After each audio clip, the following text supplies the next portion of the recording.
বেশ কিছুদিন আগে আমি একটা ভিডিওর মাধ্যমে বলেছিলাম এই গরমে আমার গরমের বন্ধু 7 আপ পেপসি। তো এখন 7 আপ খাবো, মানে পেপসি খাবো। খুব গরম লেগে গেছে, ফ্রিজ থেকে ঠান্ডা পেপসির বোতল এসেছি, সবাই মিলে খেয়েছে অর্ধেকটা, আর আমি অর্ধেকটা ভিডিও বানানোর জন্য নিয়ে রেখেছি।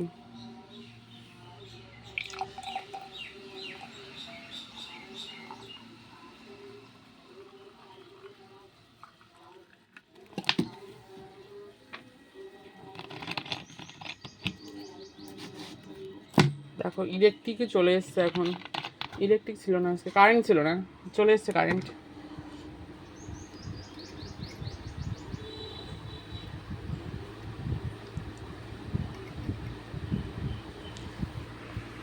পেপসি আমার গরমের বন্ধু।